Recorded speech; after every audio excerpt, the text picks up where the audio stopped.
Thrissur roundup നിങ്ങൾക്കായി സമർപ്പിക്കുന്നത് Kalyan silk, Josco jewellers, Penco Marbles and Granites, Jose Alukkas.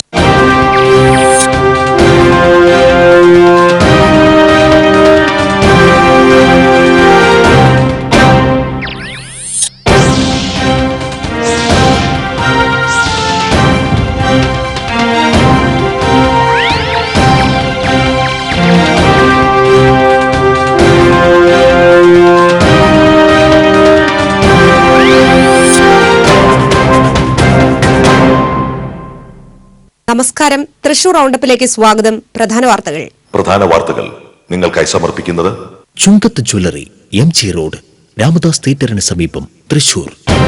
Judge ഇല്ലാത്തതിനാൽ തൃശൂർ വിജിലൻസ് കോടതി സ്തംഭനാവസ്ഥയിൽ. പ്രമാദമായ ഒട്ടേറെ കേസുകൾ കെട്ടിക്കിടക്കുമ്പോഴും പകരം ജഡ്ജിയെ നിയമിക്കാൻ നടപടിയായില്ല. സംസ്ഥാനത്തെ ജയിലുകളിൽ 10 വർഷത്തിനിടെ മരിച്ച തടവുകാരുടെ എണ്ണം 400-നും 500-നും ഇടയിൽ. ഓരോ ജയിലിലും പാർക്കുന്നത് ഉൾക്കൊള്ളാവുന്നതിലേറെ ആളുകൾ. ജില്ലയിലെ 234 അന്യസംസ്ഥാന തൊഴിലാളി ക്യാമ്പുകളിൽ ആരോഗ്യവകുപ്പ് അധികൃതർ പരിശോധന നടത്തി. 82 തൊഴിലാളികൾക്ക് ത്വക്ക് രോഗവും 4 പേർക്ക് കുഷ്ഠരോഗവും സ്ഥിരീകരിച്ചു. ആനനായാട്ട് സംഘത്തിലെ പ്രതിയെ തൃപ്രയാർ ടെമ്പിൾ തെഫ്റ്റ് സ്ക്വാഡ് പിടികൂടി. എറണാകുളം സ്വദേശി റജിയാണ് മുതലമടയിൽ നിന്ന് പിടിയിലായത്. ഷോളയാർ ഡാമിൽ നിന്നുള്ള വൈദ്യുതി ഉൽപാദനം താൽക്കാലികമായി നിർത്തിവെച്ചു. അറ്റകുറ്റപ്പണികളുടെ ഭാഗമായാണ് ഈ മാസം 9 വരെ വൈദ്യുതി ഉൽപാദനം നിർത്തിയത്. ഞാൻ സിജി ജോസ്. വാർത്തകൾ വിശദമായി. ജഡ്ജി ഇല്ലാത്തതിനാൽ തൃശൂർ വിജിലൻസ് കോടതി സ്തംഭനാവസ്ഥയിൽ. പാമോലിൻ കേസ് അടക്കമുള്ള പ്രമാദമായ ഒട്ടേറെ കേസുകൾ കെട്ടിക്കിടക്കുമ്പോഴും പകരം ജഡ്ജിയെ നിയമിക്കാൻ നടപടിയായില്ല.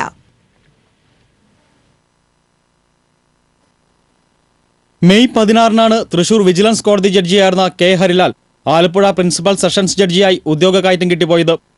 പുതിയ ജഡ്ജിയെ മന്ത്രിസഭ നിർദ്ദേശിച്ച് ഹൈക്കോടതിയാണ് ചുമതലപ്പെടുത്തേണ്ടത്.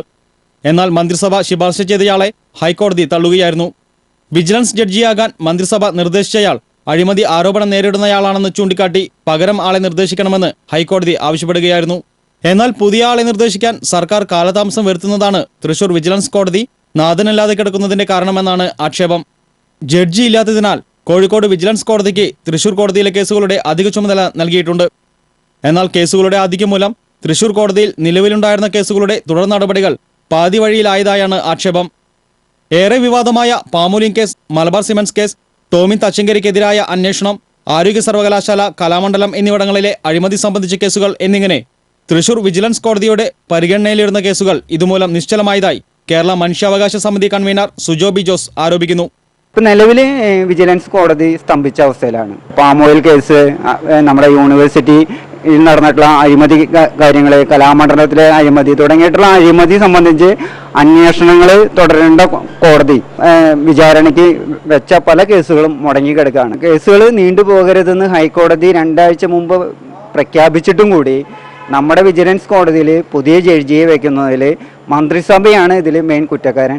ജഡ്ജിയുടെ നിയമനം നടക്കാത്തതിനാൽ അഴിമതി സംബന്ധിച്ച പുതിയ പരാതികൾ കോഴിക്കോട് വിജിലൻസ് കോടതിയിൽ ഹർജിക്കാർ സമർപ്പിക്കേണ്ട അവസ്ഥയാണ്. തൃശൂർ, പാലക്കാട്, മലപ്പുറം എന്നീ ജില്ലകളിൽ നിന്നുള്ള 5000-ഓളം കേസുകൾ തൃശൂർ വിജിലൻസ് കോടതിയിൽ കെട്ടിക്കിടക്കുന്നുണ്ടെന്നാണ് ഏകദേശ കണക്ക്. ഇത്തരമൊരു സാഹചര്യത്തിലാണ് തൃശൂർ വിജിലൻസ് കോടതിയിൽ പുതിയ ജഡ്ജിയെ നിയമിക്കാൻ സർക്കാർ അടിയന്തര നടപടി സ്വീകരിക്കണമെന്ന ആവശ്യം ഉയർന്നിട്ടുള്ളത്. TCV news, Thrissur. സംസ്ഥാനത്തെ ജയിലുകൾ കൊലയറകളാവുകയാണോ? ഓരോ വർഷവും ജയിലുകളിൽ മരിക്കുന്നവരുടെ എണ്ണം 40-നും 50-നും ഇടയിൽ. TCVയുടെ വാർത്താ പരമ്പര ആരംഭിക്കുന്നു. ജീവനെടുക്കുന്ന ജയിലുകൾ.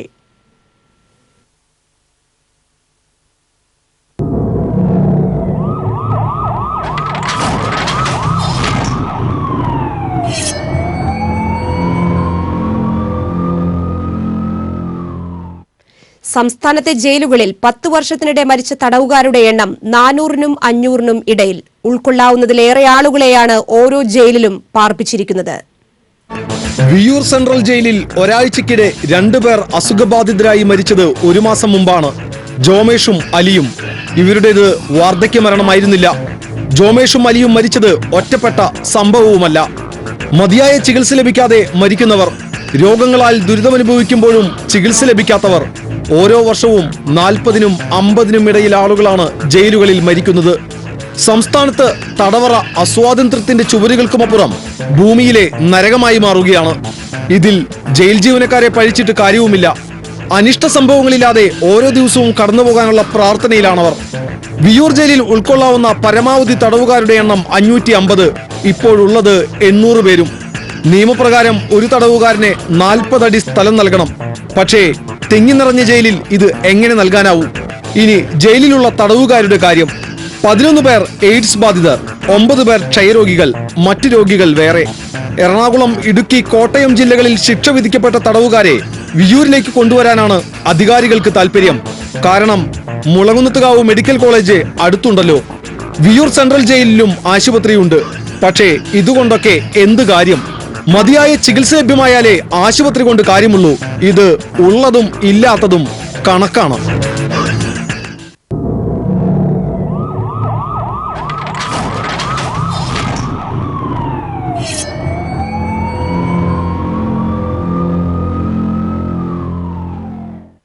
ജില്ലയിലെ അന്യസംസ്ഥാന തൊഴിലാളി ക്യാമ്പുകളിൽ ആരോഗ്യവകുപ്പ് നടത്തിയ പരിശോധനയിൽ 82 പേർക്ക് ത്വക്ക് രോഗം ബാധിച്ചതായി കണ്ടെത്തി. ജില്ലയിൽ പകർച്ചവ്യാധികൾ പടർന്നു പിടിക്കുന്ന സാഹചര്യത്തിലാണ് അന്യസംസ്ഥാന തൊഴിലാളി ക്യാമ്പുകളിൽ പരിശോധന നടത്തിയത്. 234 ക്യാമ്പുകളിൽ നടത്തിയ പരിശോധനയിലാണ് 82 അന്യസംസ്ഥാന തൊഴിലാളികൾക്ക് ത്വക്കുരോഗം കണ്ടെത്തിയത്. 4 പേർക്ക് കുഷ്ഠരോഗവും 4 പേർക്ക് മന്തുരോഗവും ബാധിച്ചതായി കണ്ടെത്തി. വൃത്തിഹീനമായ സാഹചര്യത്തിൽ 11 തൊഴിലാളി ക്യാമ്പുകൾ പ്രവർത്തിക്കുന്നുണ്ട്. 1457 തൊഴിലാളികളെയാണ് പരിശോധനയ്ക്ക് വിധേയമാക്കിയത്. ഇതിൽ 982 പേരെ മലേറിയ പരിശോധനയ്ക്കും വിധേയമാക്കി. ജില്ലാ മെഡിക്കൽ ഓഫീസറുടെ നേതൃത്വത്തിൽ 23 സംഘങ്ങളായാണ് പരിശോധന നടന്നത്. ആരോഗ്യവകുപ്പും പഞ്ചായത്ത് അധികൃതരും ഉറക്കം നടിക്കുന്ന കയ്പമംഗലത്ത് അന്യസംസ്ഥാന തൊഴിലാളികൾക്ക് ആടുജീവിതം. ആട്ടിൻകൂടിനെ പോലും നാണിപ്പിക്കുന്ന തൊഴുത്തിൽ തിങ്ങിത്താമസിക്കുന്നത് 60-ലധികം തൊഴിലാളികൾ. പ്ലാസ്റ്റിക് ഷീറ്റിന്റെ മേൽക്കൂരയുള്ള നിലത്ത് മരപ്പലക പാകിയ ഷെഡിൽ പ്രാഥമിക ആവശ്യങ്ങൾക്ക് സൗകര്യമോ കുടിവെള്ളമോ വൈദ്യുതിയോ ഇല്ല. കൂരിക്കുഴി ഗ്രാമലക്ഷ്മി പടിഞ്ഞാറ് മഴ പെയ്താൽ വെള്ളം നിറയുന്ന പാടത്താണ് ഒരു കൂട്ടം മനുഷ്യർ ദുരിതജീവിതം പേറുന്നത്. തിരുവനന്തപുരം സ്വദേശിയും ഗ്രാമലക്ഷ്മിയിൽ താമസക്കാരനുമായ കരാറുകാരനാണ് തൊഴിൽ നിയമങ്ങളും കെട്ടിട നിർമ്മാണ ചട്ടങ്ങളും കാറ്റിൽ പറത്തി തൊഴിലാളികളെ താമസിപ്പിച്ചിരിക്കുന്നത്. ഒരു തൊഴിലാളിക്ക് പ്രതിദിനം ലഭിക്കുന്ന കൂലിയിൽ നിന്ന് 200 രൂപ ഭക്ഷണത്തിനും പ്രതിമാസം 2000 രൂപ വാടകയും കരാറുകാരൻ കൈക്കലാക്കുന്നുണ്ട്. ഗുരുതരമായി ചൂഷണം നടത്തി താമസിപ്പിച്ചിരിക്കുന്ന ഷെഡുകളുടെ സെപ്റ്റി ടാങ്കുകൾ പൊട്ടി പ്രദേശം മുഴുവൻ മലിനമയമാണ്. പ്രദേശത്തുകാരുടെ കുടിവെള്ളവും മറ്റ് ജലസ്രോതസ്സുകളും മലിനമായി കഴിഞ്ഞിട്ടും പഞ്ചായത്തും ആരോഗ്യവകുപ്പും ഈ ഭാഗത്തേക്ക് തിരിഞ്ഞു നോക്കിയിട്ടില്ല. 5ഓളം ഭാഗങ്ങളിലായി നിർമ്മിച്ചിട്ടുള്ള ഷെഡുകളിൽ ചിലത് മോട്ടോർ ഷെഡിന്റെ വൈദ്യുതിയാണ് അനധികൃതമായി ഉപയോഗിക്കുന്നത്. ജനങ്ങളുടെ പരാതിയെ തുടർന്ന് ഞായറാഴ്ച VS സുനിൽകുമാർ MLAയുടെ നേതൃത്വത്തിൽ സ്ഥലം സന്ദർശിച്ചു.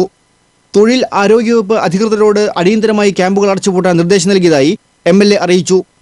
CPM Nattika area secretary PA Ahammed, local secretary MC Sasidharan, CPI local secretary VR Shine എന്നിവരും MLAയോടൊപ്പം ഉണ്ടായിരുന്നു. സമാന രീതിയിൽ കയ്പമംഗലത്ത് പലയിടത്തും എടത്തുരുത്തിയിലും അന്യസംസ്ഥാന തൊഴിലാളി ക്യാമ്പുകൾ പ്രവർത്തിക്കുന്നുണ്ട്. TCV കയ്പമംഗലം. ആനനായാട്ട് സംഘത്തിലെ പ്രതിയെ crime branch temple theft squad SP PB രാജീവിന്റെ നേതൃത്വത്തിലുള്ള സംഘം അറസ്റ്റ് ചെയ്തു. എറണാകുളം വട്ടുപാറ സ്വദേശി കണിയാൻകുടിയിൽ റെജിയെയാണ് മുതലമടയിൽ നിന്ന് അറസ്റ്റ് ചെയ്ത്. കഴിഞ്ഞ മെയ് മാസത്തിൽ ആനനായാട്ടിനായി നാടൻ തോക്ക് സഹിതം പോകുന്നതിനിടെ ഭൂതത്താൻകെട്ടിൽ ഫോറസ്റ്റ് ഉദ്യോഗസ്ഥർ വാഹനം തടഞ്ഞ് പരിശോധന നടത്തുന്നതിനിടെ വാഹനത്തിൽ നിന്നിറങ്ങി രക്ഷപ്പെട്ട പ്രതിയാണ് ക്രൈംബ്രാഞ്ച് സംഘത്തിന്റെ പിടിയിലായത്. തൃപ്രയാർ ക്ഷേത്രമോഷണ കേസ് അന്വേഷണത്തിന്റെ ഭാഗമായി പാലക്കാട് ജില്ലയിലെ ക്ഷേത്രമോഷ്ടാക്കളെപ്പറ്റി അന്വേഷണം നടത്തുന്നതിനിടയിലാണ് റജിയെക്കുറിച്ച് ക്രൈംബ്രാഞ്ചിന് സൂചന ലഭിക്കുന്നത്. SI KJ ചാക്കോ, സീനിയർ CPOമാരായ സുരേഷ്, ലിൻഡോ, സുമേഷ്, CPO സുധീർ കുമാർ എന്നിവരുടെ നേതൃത്വത്തിലുള്ള സംഘമാണ് പ്രതിയെ പിടികൂടിയത്. പ്രതിയെ തുടരന്വേഷണത്തിനായി കൂടപ്പുഴ പോലീസിന് കൈമാറി. ഷോളയാർ ഡാമിൽ നിന്നുള്ള വൈദ്യുതി ഉൽപാദനം താൽക്കാലികമായി നിർത്തിവെച്ചു. നവീകരണ പ്രവർത്തനങ്ങളുടെ ഭാഗമായുള്ള അറ്റകുറ്റപ്പണികൾ നടക്കുന്നതിനാലാണ് ഈ മാസം 9 വരെ വൈദ്യുതി ഉൽപാദനം താൽക്കാലികമായി നിർത്തിവെച്ചത്. 1.5 കിലോമീറ്റർ നീളമുള്ള tunnel, penstock pipe, butterfly valve, 3 ജനറേറ്ററുകൾ എന്നിവയുടെ അറ്റകുറ്റപ്പണികൾ കൊച്ചിയിൽ നിന്നെത്തിയ വിദഗ്ധ സംഘത്തിന്റെ നേതൃത്വത്തിലാണ് നടത്തുന്നത്. കാലപ്പഴക്കത്തെ തുടർന്ന് വൈദ്യുതി ഉൽപാദന ശേഷിയിൽ കാര്യമായ കുറവ് വന്നിട്ടുള്ളതായി പരിശോധനയിൽ കണ്ടെത്തി. സംസ്ഥാന വ്യാപകമായി പെട്രോൾ പമ്പുകൾ നാളെ അടച്ചിട്ട് പ്രതിഷേധിക്കും. കമ്മീഷൻ ചെയ്യാത്ത പുതിയ കമ്പനികളുടെ അനുമതി പത്രം പിൻവലിക്കുക, പുതിയ NOCകൾ പിൻവലിക്കുക തുടങ്ങിയ 10 ഇന ആവശ്യങ്ങൾ ഉന്നയിച്ച് all Kerala federation of petroleum traders association സംയുക്ത സമരസമിതിയുടെ നേതൃത്വത്തിലാണ് 24 മണിക്കൂർ ഇന്ധന ബഹിഷ്കരണ സമരം ആചരിക്കുന്നത്. ഇന്ന് അർദ്ധരാത്രി മുതൽ നാളെ അർദ്ധരാത്രി വരെയാണ് സമരം.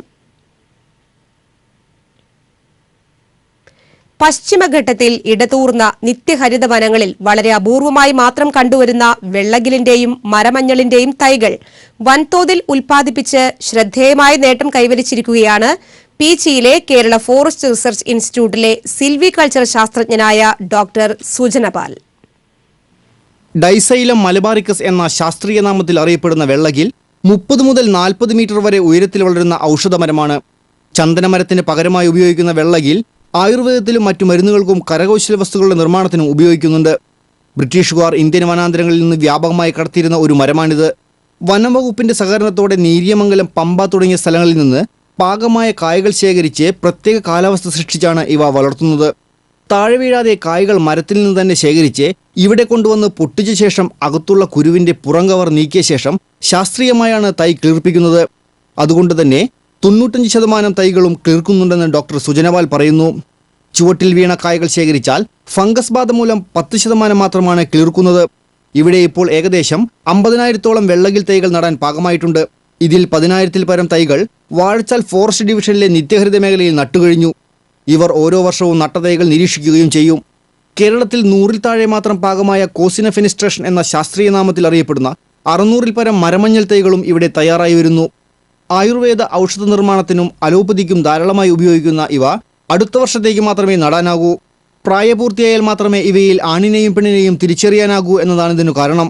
ഇവയും ട്രോപ്പിക്കൽ റെയിൻ ഫോറസ്റ്റുകളിലാണ് ധാരാളമായി വളരുന്നത്.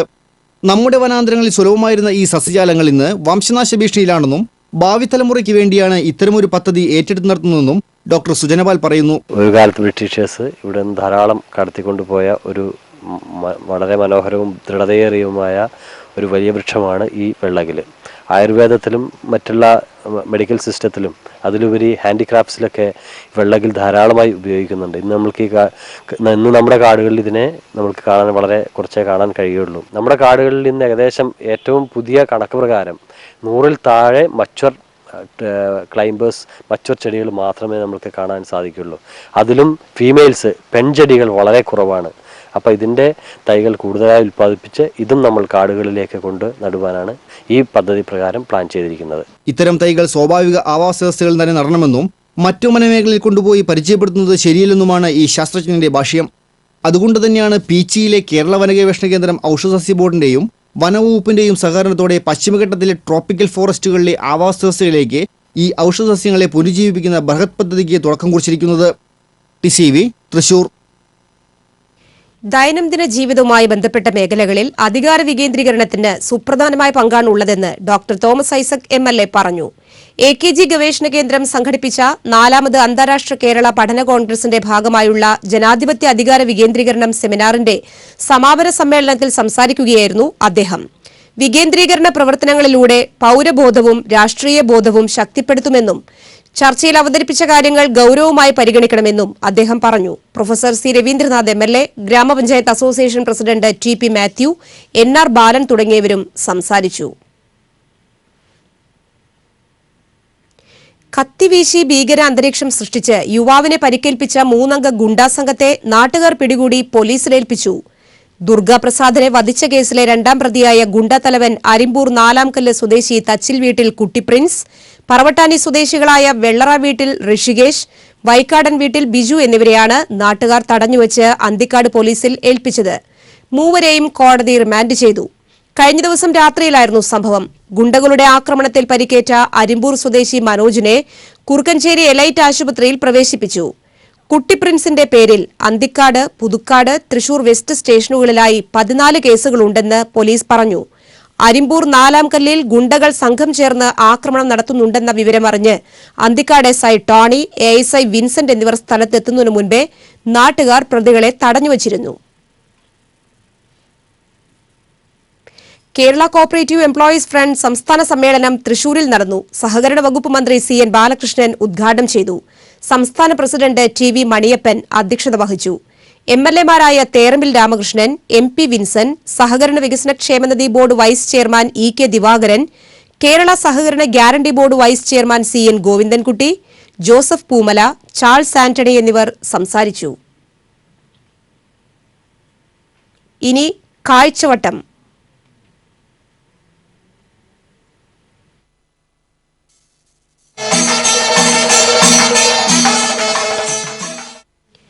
കഴിഞ്ഞ ആഴ്ചയിലെ പൊട്ടിച്ചിരിപ്പിക്കുന്ന പ്രസ്താവന ഏതെന്ന് ചോദിച്ചാൽ ഒരൊറ്റ മറുപടിയേയുള്ളൂ.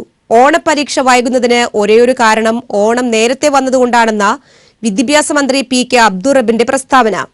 വിദ്യാർത്ഥികൾക്ക് പാഠപുസ്തകം അവശ്യ വസ്തുവല്ലെന്ന് അടിവരയിട്ടുകൊണ്ടിരിക്കുന്ന വിദ്യാഭ്യാസ വകുപ്പിന്റെ തലതിരിഞ്ഞ കാഴ്ചകൾ കാണാം. പാഠപുസ്തകം ലഭിച്ചില്ലെന്ന് പറഞ്ഞ് ഇപ്പോൾ KSUക്കാർ ഉൾപ്പെടെ സമരത്തിനിറങ്ങിയിരിക്കുകയാണ്. SFI AISF വിദ്യാർത്ഥികൾ മന്ത്രിയെ കരിങ്കൊടി കാണിക്കുന്നു, പോലീസിന്റെ ലാത്തിയടി ഏൽക്കുന്നു, ഗോ ബാക്ക് വിളികളോടെ മന്ത്രിയുടെ കാറിനു പിന്നാലെ ഓടുന്നു, വിദ്യാഭ്യാസ ബന്ധു നടത്തുന്നു. എന്തിനാണ് ഈ വിദ്യാർത്ഥികൾ പോലീസിന്റെ തല്ലുകൊള്ളുന്നതെന്ന് മന്ത്രിക്ക് പോലും മനസ്സിലായിട്ടില്ല. മന്ത്രി ഇപ്പോഴും പറയുന്നത് പാഠപുസ്തകങ്ങൾ ലഭിച്ചില്ലെന്ന് പറഞ്ഞ് തന്നെ വെറുതെ മാധ്യമങ്ങളും രാഷ്ട്രീയ പാർട്ടികളും ഇരയാക്കുകയാണെന്നാണ്. 43 ലക്ഷം പാഠപുസ്തകങ്ങൾ അച്ചടിക്കാൻ കൊച്ചിയിലെ KBPS-ന് ഓർഡർ കൊടുത്തത് 10 ദിവസം മുൻപാണ്, അതായത് ജൂൺ 24-ന്. ദോഷം പറയരുതല്ലോ, 14 ലക്ഷം പാഠപുസ്തകങ്ങൾ വിതരണം ചെയ്തു. ഇനി ബാക്കി 30 ലക്ഷത്തോളം പാഠപുസ്തകങ്ങൾ ഈ മാസം നൽകാൻ പറ്റില്ലെന്നാണ് അച്ചടി വകുപ്പ് പറയുന്നത്. 24 മണിക്കൂറും അച്ചടിച്ചാൽ തന്നെ മുഴുവൻ പാഠപുസ്തകങ്ങളും ഓഗസ്റ്റിലേ ലഭിക്കൂ. അപ്പോൾ സ്കൂൾ തുറന്നിട്ട് 3 മാസത്തോളമാകും. ഈ 3 മാസം പാഠപുസ്തകമില്ലാതെ കുറെ വിദ്യാർത്ഥികൾ പഠിച്ചു, ചുമരില്ലാതെ ചിത്രം വരച്ചു, ചിലർ ഫോട്ടോസ്റ്റാറ്റ് വിപ്ലവ പഠനം നടത്തി. ഫോട്ടോസ്റ്റാറ്റുകാർക്കും വേണ്ടേ ജീവിക്കാൻ? ഇതിനിടയിലാണ് പൊല്ലാപ്പ് പിടിച്ച ഓണം ഓഗസ്റ്റിൽ എത്തിയത്. ഓണം എന്തിനാണ് ഇത്ര നേരത്തെ വന്നത്? ഓണം വല്ല ക്രിസ്മസിനോ വിഷുവിന് മുൻപോ വന്നാൽ പോരെ? സംശയം നമ്മൾക്കല്ല, മന്ത്രിക്കാണ്. ഓണം നേരത്തെ വന്നതുകൊണ്ട് മാത്രമാണ് ഓണപരീക്ഷ വൈകുന്നതെന്ന് മന്ത്രി ഒരു ചമ്മലുമില്ലാതെ ചാവക്കാട് വന്ന് കാച്ചിയിരിക്കുന്നു. പാഠപുസ്തകം സർക്കാർ പ്രസ്സിൽ നേരത്തെ അച്ചടിക്കാതെ സ്വകാര്യ പ്രസ്സിന് ടെൻഡർ 3 ഇരട്ടി തുകയ്ക്ക് നൽകാൻ ശ്രമിച്ചവരാണ് നമ്മുടെ അച്ചടി വകുപ്പ്. നിങ്ങളത് കമ്മീഷൻ തട്ടാനാണെന്ന് വ്യാഖ്യാനിച്ചു. ഒടുവിൽ ടെൻഡർ വേണ്ടെന്ന് വെച്ച് സർക്കാർ പ്രസ്സിലേക്ക് തന്നെ അച്ചടി വകുപ്പ് വന്നപ്പോഴേക്കും കാലം പതുക്കെ കടന്നുപോയി എന്ന് മാത്രം. അല്ലെങ്കിൽ തന്നെ വിദ്യാർത്ഥികൾക്ക് എന്തിനാണ് പാഠപുസ്തകം?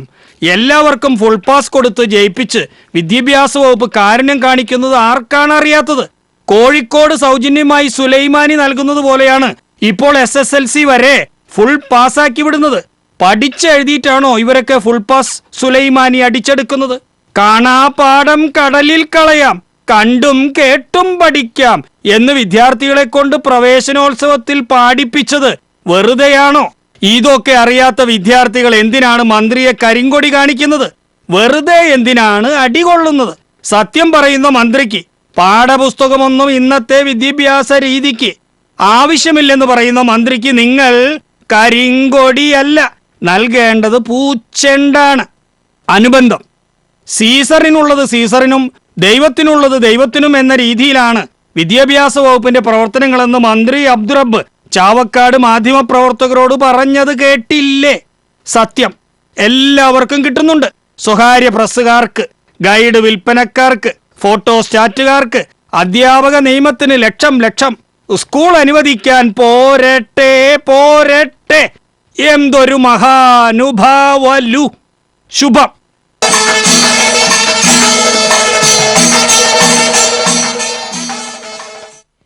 ഭാരതപ്പുഴയിലെ ചെറുതുരുത്തി പൈങ്കുളം ശ്മശാനം കടവിൽ കൂട്ടുകാരോടൊത്ത് കുളിക്കാനിറങ്ങിയ യുവാവ് മുങ്ങിമരിച്ചു. പൈങ്കുളം കുന്നത്ത് വീട്ടിൽ രാധാകൃഷ്ണൻ മകൻ 27 വയസ്സുള്ള രമേശാണ് മരിച്ചത്. ഇന്ന് വൈകിട്ട് 6 മണിയോടെയായിരുന്നു സംഭവം. കൂട്ടുകാരുമൊത്ത് കുളിക്കുന്നതിനിടെ കാണാതായ രമേശിന്റെ മൃതദേഹം ഏറെ നേരത്തെ തിരച്ചിലിനൊടുവിനാണ് ഫയർഫോഴ്സ് പുറത്തെടുത്തത്. തളിക്കുളം കൊപ്രക്കളത്തും നാട്ടികയിലുമുണ്ടായ 2 വ്യത്യസ്ത വാഹനാപകടങ്ങളിൽ 4 പേർക്ക് പരിക്കേറ്റു. കൊപ്രക്കളത്ത് ടിപ്പർ ലോറിയും കാറും കൂട്ടിയിടിച്ചായിരുന്നു അപകടം. കാർ യാത്രികരും എറണാകുളം തിരുവാങ്കുളം സ്വദേശികളുമായ Kunnampilly Rajendran, Changamkuttath Raju, tipper lorry driver Kalamassery സ്വദേശി കരുണാനിവാസ് മോസ്കോ എന്നിവർക്കാണ് പരിക്കേറ്റത്. ഇന്ന് രാവിലെ 8 മണിയോടെയായിരുന്നു അപകടം. സാരമായി പരിക്കേറ്റ 3 പേരെയും ആക്ട്സ് പ്രവർത്തകർ തൃശൂർ ജൂബിലി മിഷൻ ആശുപത്രിയിൽ പ്രവേശിപ്പിച്ചു. നാട്ടികയിൽ പാൽ കയറ്റിവരികയായിരുന്ന പെട്ടി ഓട്ടോ ദേശീയപാതയിൽ നിയന്ത്രണം വിട്ട് മറിഞ്ഞു. രാവിലെ 6:30യോടെ നാട്ടിക സെന്ററിലായിരുന്നു അപകടം. കാർ ഡ്രൈവർ ഉറങ്ങിയതാണ് അപകടത്തിനിടയാക്കിയത്. പെട്ടി ഓട്ടോ ഡ്രൈവർക്ക് നിസ്സാര പരിക്കേറ്റു. കടപ്പുറം മുനക്കക്കടവ് അഴിമുഖത്ത് കടലിൽ കുളിക്കുന്നതിനിടെ അപകടത്തിൽപ്പെട്ട് 2 പേരെ കാണാതായിട്ട് 2 വർഷം. കുന്നംകുളം സ്വദേശികളായ യുവാക്കളുടെ കുടുംബം ഇവർക്കായി ഇപ്പോഴും കാത്തിരിപ്പ് തുടരുകയാണ്. 2013 ജൂലൈ 6 മുനക്കക്കടവ് അഴിമുഖത്ത് കടലിൽ കുളിക്കുന്നതിനിടെ സുഹൃത്തുക്കളായ 5 പേർ ഒഴുക്കിൽപ്പെട്ട സംഭവം നാടിനെ നടുക്കിയ ദുരന്തമായിരുന്നു. കുന്നംകുളം കരുവാൻ വീട്ടിൽ രാജന്റെ മകൻ 23 വയസ്സുള്ള കാർത്തിക് എന്ന കണ്ണൻമോൻ, കുന്നംകുളം ഗേൾസ് ഹൈസ്കൂളിനടുത്ത് പുലിക്കോട്ടിൽ രാജുവിന്റെ മകൻ 24 വയസ്സുള്ള ജെഫിൻ എന്നിവരുടെ മൃതദേഹങ്ങൾ ഇതുവരെയും കണ്ടെത്താനായിട്ടില്ല.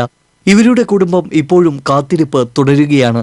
ഇന്ദിരാനഗർ പ്രഭാത് ഭവനിൽ നാരായണന്റെ മകൻ 23 വയസ്സുള്ള വിശാലിന്റെ മൃതദേഹം അപകടം നടന്ന ദിവസം രാത്രി 11ഓടെയും കുന്നംകുളം കിഴൂർ കരുവാൻ വീട്ടിൽ പരേതനായ അരവിന്ദാക്ഷന്റെ മകൻ 23 വയസ്സുള്ള അരുൺ, കിഴൂർ പരൂർ വീട്ടിൽ രാജന്റെ മകൻ 30 വയസ്സുള്ള രഞ്ജിത്ത് എന്നിവരുടെ മൃതദേഹങ്ങൾ 2ാം ദിവസം രാവിലെയും കണ്ടെത്തിയിരുന്നു. കുന്നംകുളം കിഴൂർ സ്വദേശികളായ ശരത്, സന്തോഷ് എന്നിവരും സംഘത്തിലുണ്ടായിരുന്നു. വൈകിട്ട് 4:30ഓടെ മുനക്കക്കടവ് അഴിമുഖത്തെത്തിയ സംഘം കടലിൽ കുളിക്കുന്നതിനിടെ ഒഴുക്കിൽപ്പെടുകയായിരുന്നു. പ്രദേശത്തെ മത്സ്യത്തൊഴിലാളികൾ മുന്നറിയിപ്പ് നൽകിയിട്ടും സംഘം മുഖവിലക്കെടുത്തിരുന്നില്ല. 6 പേരും അപ്രതീക്ഷിതമായ അടിയൊഴുക്കിൽപ്പെട്ടതോടെ കരയിലുണ്ടായിരുന്ന ശരത് ബഹളം വെച്ചപ്പോൾ പ്രദേശവാസികളായ മത്സ്യത്തൊഴിലാളികൾക്ക് സന്തോഷിനെ മാത്രമാണ് രക്ഷപ്പെടുത്താനായത്. കാറ്റും മഴയും വകവയ്ക്കാതെ കോസ്റ്റ് ഗാർഡിന്റെ ഹെലികോപ്റ്റർ, ഫിഷറീസ് ബോട്ടുകൾ, കോസ്റ്റൽ പോലീസിന്റെ ബോട്ട്, മത്സ്യത്തൊഴിലാളികളുടെ ഫൈബർ വള്ളങ്ങൾ, ചെറുവഞ്ചികൾ എന്നിവ കടലിൽ തിരച്ചിൽ നടത്തിയിട്ടും 3 പേരുടെ മൃതദേഹങ്ങൾ മാത്രമാണ് കണ്ടെത്താനായത്. പിന്നീട് 10 ദിവസത്തോളം നാട്ടുകാരും സന്നദ്ധ സംഘടനാ പ്രവർത്തകരും മുങ്ങൽ വിദഗ്ധരും കടലിൽ തിരച്ചിൽ നടത്തിയിരുന്നുവെങ്കിലും 2 പേരുടെ മൃതദേഹങ്ങൾ കണ്ടെത്താനായില്ല. ഇതിനുശേഷം പോലീസ് ഇവിടെ മുന്നറിയിപ്പ് ബോർഡ് സ്ഥാപിച്ചിരുന്നെങ്കിലും കടൽ കാണാൻ എത്തുന്നവർ ഇത് അവഗണിച്ച് പുലിമുട്ടിലേക്കും കടലിലേക്കും ഇറങ്ങുന്നത് പതിവാക്കിയിട്ടുണ്ട്. മുന്നറിയിപ്പ് ലംഘിച്ച് പുലിമുട്ടിലും കടലിലും ഇറങ്ങുന്നവർക്കെതിരെ കർശന നടപടിയെടുക്കുമെന്ന് ചാവക്കാട് പോലീസ് അറിയിച്ചു. TCU news, Chavakkad. ദേശീയപാത ചുവന്തമണ്ണിൽ ആംബുലൻസ് നിയന്ത്രണം വിട്ടിടിച്ച് 3 പേർക്ക് പരിക്കേറ്റു. സേലത്ത് നിന്ന് എറണാകുളം ഭാഗത്തേക്ക് പോവുകയായിരുന്ന ആംബുലൻസാണ് മേൽപ്പാലത്തിന്റെ ഭിത്തിയിലിടിച്ചു നിന്നത്. ഹൈവേ പോലീസും പീച്ചി പോലീസും എത്തിയാണ് പരിക്കേറ്റവരെ ആശുപത്രിയിൽ എത്തിച്ചത്. മറ്റത്തൂർ പഞ്ചായത്തിലെ ചെട്ടിച്ചാലിൽ തെങ്ങ് കടപുഴകി വീടിന് മുകളിൽ വീണ് വൃദ്ധ ദമ്പതികൾക്ക് പരിക്കേറ്റു. ചെട്ടിച്ചാൽ തയ്യിൽ വീട്ടിൽ ചന്ദ്രൻ, ഭാര്യ കോമളവല്ലി എന്നിവർക്കാണ് പരിക്കേറ്റത്. ഇവർ കോടാലിയിലെ മറ്റത്തൂർ സാമൂഹികാരോഗ്യ കേന്ദ്രത്തിൽ ചികിത്സ തേടി. ഇന്നലെ രാത്രി 10:30യോടെയായിരുന്നു സംഭവം. വീടിന് സമീപത്ത് നിന്നിരുന്ന തെങ്ങ് കടപുഴകി ഇവരുടെ ഓടിട്ട വീടിന് മുകളിലേക്ക് വീഴുകയായിരുന്നു. ഓടുകളും ചുമരിന്റെ ഒരു ഭാഗവും വീണാണ് ഇരുവർക്കും പരിക്കേറ്റത്. ഡിജിറ്റൽ ഇന്ത്യ പ്രോഗ്രാമിന്റെ പ്രചരണാർത്ഥം തൃശൂരിൽ സൈക്കിൾ റാലി സംഘടിപ്പിച്ചു. ഈ മാസം 1 മുതൽ 7 വരെ ഡിജിറ്റൽ ഇന്ത്യ വാരാചരണം നടക്കുന്നതിന്റെ ഭാഗമായി ജില്ലാ ഇൻഫർമാറ്റിക്സ് സെന്ററിന്റെ ആഭിമുഖ്യത്തിലാണ് സൈക്കിൾ റാലി സംഘടിപ്പിച്ചത്. ഫേസ്ബുക്ക് കൂട്ടായ്മയായ തൃശൂർ ഓൺ എ സൈക്കിളും പരിപാടിയിൽ സഹകരിച്ചു. തൃശൂർ കളക്ടറേറ്റിൽ നിന്ന് ആരംഭിച്ച സൈക്കിൾ റാലി ജില്ലാ റൂറൽ പോലീസ് മേധാവി N. വിജയകുമാർ ഫ്ളാഗ് ഓഫ് ചെയ്തു. Informatic officer K. Suresh, DTPC secretary Pran Singh, tahsildar MR. Gireesh, PR. Gokul തുടങ്ങിയവർ പങ്കെടുത്തു. സൈക്കിൾ റാലിയിൽ കുട്ടികളടക്കം നിരവധി പേർ പങ്കെടുത്തു. തൃശൂർ കോർപ്പറേഷന് മുൻപിലാണ് റാലി സമാപിച്ചത്. നവനീതം കൾച്ചറൽ ട്രസ്റ്റിന്റെ ആഭിമുഖ്യത്തിൽ നടത്തുന്ന മൺസൂൺ ഡാൻസ് ഫെസ്റ്റ് തൃശൂരിൽ തുടരുന്നു. റീജിയണൽ തിയേറ്ററിൽ നടക്കുന്ന മൺസൂൺ ഡാൻസ് ഫെസ്റ്റിന്റെ 2ാം ദിവസമായ ഇന്ന് വൈജയന്തി കാശി അവതരിപ്പിച്ച കുച്ചിപ്പുടി അരങ്ങേറി. നിരവധി പേർ നൃത്തവിരുന്ന് ആസ്വദിക്കാനായി എത്തിയിരുന്നു. നാളെ വൈകിട്ട് 6:30 ലീന മൊഹന്തി അവതരിപ്പിക്കുന്ന ഒഡീസി അരങ്ങേറും. സഹോദരന്മാർ സഞ്ചരിച്ചിരുന്ന ബൈക്ക് അപകടത്തിൽപ്പെട്ട് 4 പേർക്ക് പരിക്കേറ്റു. മനക്കൊടി പുള്ള റോഡിൽ കോടന്നൂർ ശാസ്താംകടവിലേക്ക് പോകുന്ന ഭാഗത്ത് വെച്ചാണ് അപകടം നടന്നത്. അപകടത്തിൽ ബൈക്കിൽ സഞ്ചരിച്ചിരുന്ന മനക്കൊടി സ്റ്റുഡൻസ് റോഡിൽ ചക്കാലപ്പറമ്പിൽ ഗോകുൽ, രാഹുൽ എന്നിവർക്കും മത്സ്യത്തൊഴിലാളികളായ കോടന്നൂർ സ്വദേശി വാസു, നെടുപുഴ സ്വദേശി ഷാജി എന്നിവർക്കും പരിക്കേറ്റു. ഇവരെ തൃശൂർ വെസ്റ്റ് ഫോർട്ട് ആശുപത്രിയിൽ പ്രവേശിപ്പിച്ചു. വാസുവിന്റെ തലയ്ക്കും വാരിയെല്ലിനും പരിക്കേറ്റിട്ടുണ്ട്. ഗോകുലിന്റെ തലയ്ക്കാണ് ക്ഷതം സംഭവിച്ചിട്ടുള്ളത്. സഹോദരൻ രാഹുലിന്റെ വലത് കൈയുടെ എല്ല് പൊട്ടി. അപകടത്തിൽപ്പെട്ടവരെ നാട്ടുകാരാണ് ആശുപത്രിയിൽ പ്രവേശിപ്പിച്ചത്. തൃശൂർ ഹനഫി റാവുത്തർ അസോസിയേഷന്റെ ആഭിമുഖ്യത്തിൽ ഇഫ്താർ മീറ്റ് സംഘടിപ്പിച്ചു. വടൂക്കര മലബാർ റീജൻസി ഹാളിൽ നടന്ന സംഗമം corporation division councillor Sadanandan Vazhappully ഉദ്ഘാടനം ചെയ്തു. Hanafi Rawther association president A Sulaiman അധ്യക്ഷത വഹിച്ചു. കോർപ്പറേഷൻ വിദ്യാഭ്യാസ standing committee chairman doctor M Usman, Chettiyangadi Hanafi Jamaath Masjid ഇമാം അബ്ദുൾ ജലീൽ, മസ്ജിദ് president Abdul Basid, joint secretary P C Siyad, Hanafi Rawther association secretary Anees തുടങ്ങിയവർ പങ്കെടുത്തു. ഇഫ്താർ മീറ്റിലും നോമ്പുതുറയിലും സമൂഹത്തിന്റെ വിവിധ മേഖലകളിൽ നിന്നുള്ള നിരവധി പേർ പങ്കെടുത്തു. കോൺഗ്രസ് ജില്ലാ കമ്മിറ്റിയുടെ ആഭിമുഖ്യത്തിൽ ലീഡർ കെ കരുണാകരന്റെ 97ാം ജന്മദിനം മുരളി മന്ദിരത്തിൽ ആചരിച്ചു. സഹകരണ വകുപ്പ് മന്ത്രി സി എൻ ബാലകൃഷ്ണൻ, ജില്ലാ panchayat president C C Sreekumar, deputy mayor P V Sarojini, എംഎൽഎമാരായ M P Vinson, advocate Therambil Ramakrishnan, P A Madhavan, Guruvayur Devaswom chairman T V Chandramohan, K P C C ഭാരവാഹി Padmaja Venugopal, D C C ഭാരവാഹികൾ, സാമൂഹിക സാംസ്കാരിക നേതാക്കൾ തുടങ്ങിയവർ കരുണാകരന്റെ ഛായാചിത്രത്തിന് മുൻപിൽ പുഷ്പാർച്ചന നടത്തി. കെട്ടിട നിർമ്മാണ തൊഴിലാളി കോൺഗ്രസ് സംസ്ഥാന ജനറൽ കൌൺസിൽ യോഗവും കെ കരുണാകരന്റെ ജന്മദിനാഘോഷവും തൃശൂരിൽ നടന്നു. അഡ്വക്കേറ്റ് തേറമ്പിൽ രാമകൃഷ്ണൻ എംഎൽഎ ഉദ്ഘാടനം ചെയ്തു. സംഘടനാ സംസ്ഥാന പ്രസിഡന്റ് കെ സുരേഷ് ബാബു അധ്യക്ഷത വഹിച്ചു. P A Madhavan MLA SSLC +2 വിദ്യാർത്ഥികൾക്കുള്ള അവാർഡുകൾ വിതരണം ചെയ്തു. ജില്ലാ സഹകരണ bank president M K Abdul Salam, deputy mayor P V Sarojini, DCC general secretary Vinson Kattukaran, DCC secretary John Daniel, സ്വാഗത സംഘം ചെയർമാൻ ജോസഫ് പെരുമ്പിള്ളി, സതീഷ് തോട്ടപ്പള്ളി എന്നിവർ സംസാരിച്ചു. ചാലക്കുടി ചേനത്തുനാട് കാഞ്ഞാട്ടുമനയിൽ ഹരിനാരായണ ശർമ്മയുടെ ബൈക്ക് മോഷ്ടിച്ച 9ാം ക്ലാസ്സുകാരനെ പോലീസ് അറസ്റ്റ് ചെയ്തു. മാമ്പ്ര സ്വദേശിയായ വിദ്യാർത്ഥിയാണ് പിടിയിലായത്. സൌത്ത് ജംഗ്ഷനിലെ മേൽപ്പാലത്തിനടിയിൽ പാർക്ക് ചെയ്തിരുന്ന ബൈക്കാണ് മോഷണം പോയത്. CI ബാബു കെ തോമസിന്റെ നേതൃത്വത്തിലായിരുന്നു അന്വേഷണം. മോഷ്ടിച്ച ബൈക്ക് വീട്ടുകാർ അറിയാതെയായിരുന്നു വിദ്യാർത്ഥി ഉപയോഗിച്ചിരുന്നത്. വേലൂർ കീടായിപ്പാടം ജലസംഭരണി പ്രാദേശിക ഉല്ലാസ കേന്ദ്രമാക്കി മാറ്റാനുള്ള പദ്ധതിക്ക് തുടക്കം കുറിച്ചു. ഇതിന്റെ ഭാഗമായി ചെക്ക് ഡാമിന്റെ വശങ്ങളിൽ അലങ്കാര മുളകൾ വച്ച് പിടിപ്പിക്കുന്ന പ്രവർത്തനം തുടങ്ങി. 9 ഏക്കർ വിസ്തൃതിയുള്ള കിടായിപ്പാടം ജലസംഭരണി പായൽ വന്ന് മൂടിയും ചുറ്റുഭാഗം പുല്ലും പൊന്തക്കാടുകളും വളർന്നും ശ്രദ്ധിക്കപ്പെടാതെ കിടക്കുകയാണ്. വിവിധ ഇനങ്ങളിൽപ്പെട്ട ദേശാടന പക്ഷികളുടെ സങ്കേതം കൂടിയാണ് കിടായിപ്പാടം. വിനോദസഞ്ചാര കേന്ദ്രമാക്കി മാറ്റാനാണ് പഞ്ചായത്ത് ഭരണസമിതിയുടെ തീരുമാനം. ഇതിന്റെ ആദ്യഘട്ടമായാണ് പൊന്തക്കാടുകൾ വെട്ടിത്തെളിച്ച് അലങ്കാരമുളകൾ നട്ടുപിടിപ്പിക്കുന്നത്.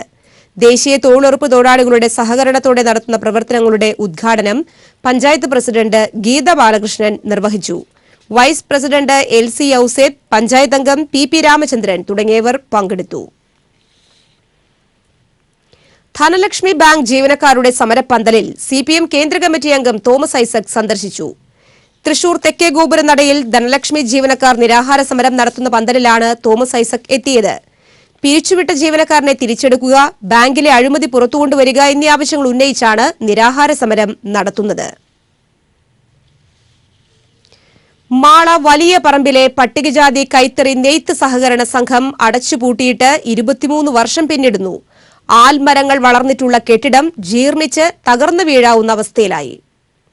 1991 ആഗസ്റ്റിലാണ് വലിയ പറമ്പിൽ പട്ടികജാതി കൈത്തറി നെയ്ത്ത് സഹകരണ സംഘം ആരംഭിച്ചത്. പ്രവർത്തനം തുടങ്ങി 2 വർഷം തികയുന്നതിന് മുൻപ് തന്നെ സംഘം അടച്ചുപൂട്ടിയിരുന്നു. സംഘത്തിന്റെ 15 തറികളും അനുബന്ധ യന്ത്ര സാമഗ്രികളും ഉണ്ടായിരുന്നു. കെട്ടിടത്തിന്റെ മേൽക്കൂര തകർന്നതോടെ മഴ നനഞ്ഞ് തറികളും യന്ത്രങ്ങളും വർഷങ്ങൾക്ക് മുൻപ് തന്നെ നശിച്ചിരുന്നു. സംഘത്തിനു വേണ്ടി അന്ന് 10 ലക്ഷം രൂപയാണ് ചെലവഴിച്ചിരുന്നത്. തറികൾക്ക് വേണ്ടി മാത്രം 5 ലക്ഷം രൂപയും മുടക്കിയിരുന്നു. സംഘത്തിന്റെ തുടക്കത്തിൽ തന്നെ സാമ്പത്തിക അഴിമതി ആരോപണമുണ്ടായി. ആരോപണങ്ങൾ സംബന്ധിച്ച് ജില്ലാ വ്യവസായ കേന്ദ്രം അന്വേഷണം തുടങ്ങിയതോടെ സംഘത്തിന്റെ പ്രവർത്തനം നിലയ്ക്കുകയായിരുന്നു. 1995 വ്യവസായ കേന്ദ്രത്തിന്റെ നേതൃത്വത്തിൽ ആരംഭിച്ച അന്വേഷണം എങ്ങുമെത്താതെയാണ് അവസാനിച്ചത്. പ്രാഥമിക അന്വേഷണത്തിൽ ക്രമക്കേടുകൾ സ്ഥിരീകരിച്ചതിനെ തുടർന്ന് 2000 ജൂലൈയിൽ വ്യവസായ കേന്ദ്രം ജനറൽ മാനേജർ വിശദമായ അന്വേഷണത്തിന് ഉത്തരവിട്ടിരുന്നു. എന്നാൽ അന്വേഷണവുമായി സംഘം ഭരണസമിതി അംഗങ്ങൾ സഹകരിച്ചില്ല. ഇപ്പോൾ സംഘം കെട്ടിടം സ്ഥിതി ചെയ്യുന്ന സ്ഥലത്തേക്ക് ആർക്കും പ്രവേശിക്കാൻ പോലും കഴിയാത്ത വിധം കാട് കയറിയിരിക്കുകയാണ്. അധികാര വടംവലിയുടെയും അഴിമതിയുടെയും ഫലമായി പട്ടികജാതി കൈത്തറി നെയ്ത്ത് സഹകരണ സംഘം അടച്ചുപൂട്ടിയതോടെ നിരവധി പേരുടെ തൊഴിലാണ് നഷ്ടപ്പെട്ടത്. 20-ലധികം പേർക്ക് ജോലി ലഭിച്ചിരുന്ന സംഘം അടച്ചുപൂട്ടിയിട്ട് 23 വർഷം കഴിഞ്ഞതോടെ കെട്ടിടം കാടുകയറി കിടക്കുകയാണ്. TCV news, Mala. All India bank employees association അഖിലേന്ത്യാ തലത്തിൽ നടത്തുന്ന ബാങ്കിംഗ് സാക്ഷരതാ യജ്ഞത്തിന് തൃശൂരിൽ തുടക്കമായി. All Kerala bank employees federation president K Muraleedharan Pillai അധ്യക്ഷത വഹിച്ചു. ബാങ്കിംഗ് സേവനങ്ങളെക്കുറിച്ചുള്ള കൈപ്പുസ്തകം reserve bank of India regional director Nirmal Chand, Kerala union of working journalist general secretary N പത്മനാഭന് നൽകി പ്രകാശനം ചെയ്തു. ബാങ്കിംഗ് സേവനം മൌലിക അവകാശം എന്ന വിഷയത്തിൽ നടന്ന സിംപോസിയത്തിൽ general secretary C H Venkitachalam വിഷയാവതരണം നടത്തി. Federation general secretary C D Joson, deputy general secretary K S Krishna, P Mathew George, U Ramesh Kumar, N B Kishore Kumar തുടങ്ങിയവർ സംസാരിച്ചു. പ്രധാന വാർത്തകൾ ഒരിക്കൽ കൂടി. പ്രധാന വാർത്തകൾ നിങ്ങൾക്കായി സമർപ്പിക്കുന്നത് ചുങ്കത്ത് ജ്വല്ലറി, MG റോഡ്, രാമദാസ് തിയേറ്ററിന് സമീപം, തൃശൂർ. ജഡ്ജി ഇല്ലാത്തതിനാൽ തൃശൂർ വിജിലൻസ് കോടതി സ്തംഭനാവസ്ഥയിൽ. പ്രമാദമായ ഒട്ടേറെ കേസുകൾ കെട്ടിക്കിടക്കുമ്പോഴും പകരം ജഡ്ജിയെ നിയമിക്കാൻ നടപടിയായില്ല. സംസ്ഥാനത്തെ ജയിലുകളിൽ 10 വർഷത്തിനിടെ മരിച്ച തടവുകാരുടെ എണ്ണം 400-നും 500-നും ഇടയിൽ. ഓരോ ജയിലിലും പാർക്കുന്നത് ഉൾക്കൊള്ളാവുന്നതിലേറെ ആളുകൾ. ജില്ലയിലെ 234 അന്യസംസ്ഥാന തൊഴിലാളി ക്യാമ്പുകളിൽ ആരോഗ്യവകുപ്പ് അധികൃതർ പരിശോധന നടത്തി. 82 തൊഴിലാളികൾക്ക് ത്വക്കുരോഗവും 4 പേർക്ക് കുഷ്ഠരോഗവും സ്ഥിരീകരിച്ചു. ആനനായാട്ട് സംഘത്തിലെ പ്രതിയെ ത്രിപുര ടെമ്പിൾ തെഫ്റ്റ് സ്ക്വാഡ് പിടികൂടി. എറണാകുളം സ്വദേശി റെജിയാണ് മുതലമടയിൽ നിന്ന് പിടിയിലായത്. ഷോളയാർ ഡാമിൽ നിന്നുള്ള വൈദ്യുതി ഉൽപാദനം താൽക്കാലികമായി നിർത്തിവെച്ചു. അറ്റകുറ്റപ്പണികളുടെ ഭാഗമായാണ് ഈ മാസം 9 വരെ വൈദ്യുതി ഉൽപാദനം നിർത്തിയത്. തൃശൂർ റൗണ്ട് അപ്പ് സമാപിച്ചു. ശുഭരാത്രി.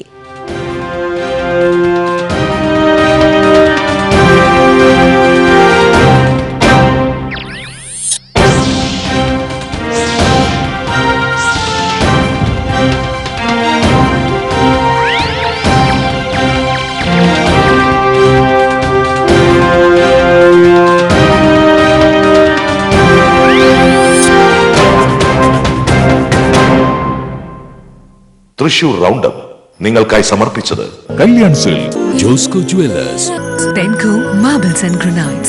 ജോസ് ആലുക്കാസ്,